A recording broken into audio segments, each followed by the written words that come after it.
তো বন্ধুরা, আমরা যখন নতুন মোবাইল কিনি তখন কিছু অ্যাপ তার সঙ্গে প্রি ইনস্টল হয়ে আসে। এই অ্যাপগুলো আমাদের কোনো কাজে লাগে না, কিংবা বলতে পারো এই অ্যাপগুলো আমরা কোনোদিন ব্যবহার করি না। তা সত্ত্বেও এই অ্যাপগুলো আমাদের মোবাইলে জায়গা খেয়ে বসে থাকে এবং অনেক সময় দেখা যায় আমাদের মোবাইলে র্যামও দখল করে বসে থাকে।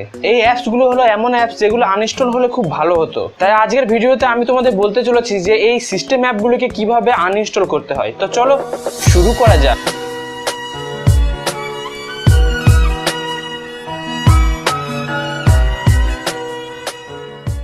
তো যদি তোমরা ইউটিউবে সার্চ করো যে সিস্টেম অ্যাপ কিভাবে মুছতে হয়, তাহলে তোমরা হাজার হাজার ভিডিও পেয়ে যাবে।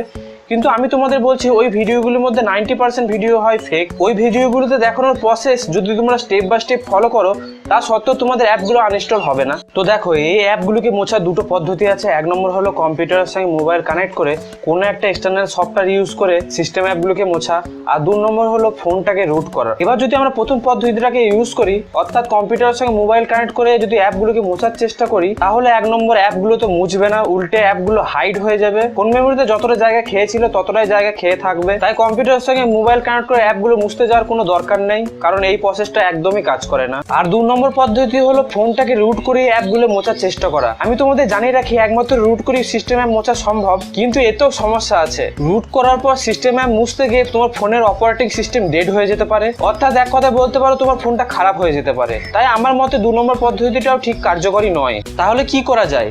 একটা রাস্তা আছে, ফোনের সেটিং ওপেন করো, অ্যাপ্লিকেশন ম্যানেজার ওপেন করো এবং তার মধ্যে যে অ্যাপসগুলি তুমি ব্যবহার করো না সেই অ্যাপসগুলির ডেটা ক্লিয়ার করো। তাহলে তোমার ফোন মেমোরির মধ্যে কিছুটা জায়গা বেঁচে যাবে। আর যদি তোমার ফোন মেমোরির জায়গা নিয়ে তোমার কোনো সমস্যা না হয়ে থাকে, তাহলে কিচ্ছু করার দরকার নেই, যেমন ভাবে চলছে চলতে দাও। আর আমাকে একটা প্রশ্নের উত্তর দাও, তোমরা যে ফোনটা ব্যবহার করো তার ফোন মেমোরি কতটা? মানে 4 জিবি, 8 জিবি, 16 জিবি, 32 জিবি, না তারও বেশি? এবং তার জায়গা ফাঁকা আছে কি নেই সেই নিয়ে তোমাদের কোনো সমস্যা হয় কি? নিচে কমেন্টের মধ্যে জানাতে ভুলো না। আর ভিডিওটি ভালো লাগলে লাইক করে দিও, বন্ধুদের সঙ্গে শেয়ার করে দিও। আর তুমি যদি চ্যানেলে নতুন হও তাহলে চ্যানেলটাকে সাবস্ক্রাইব করতে ভুলো না। আর যদি তুমি অলরেডি সাবস্ক্রাইব করে থাকো তাহলে পাশে ওই যে বেল আইকনটা আছে ওটাকে বাজিয়ে নাও, যাতে আমি পরবর্তী ভিডিও আপলোড করলে তোমরা নোটিফিকেশন পাও। আর দেখা হচ্ছে তোমাদের সঙ্গে পরবর্তী ভিডিওতে, ততক্ষণের জন্য তুমি রবে নীরবে হৃদয়।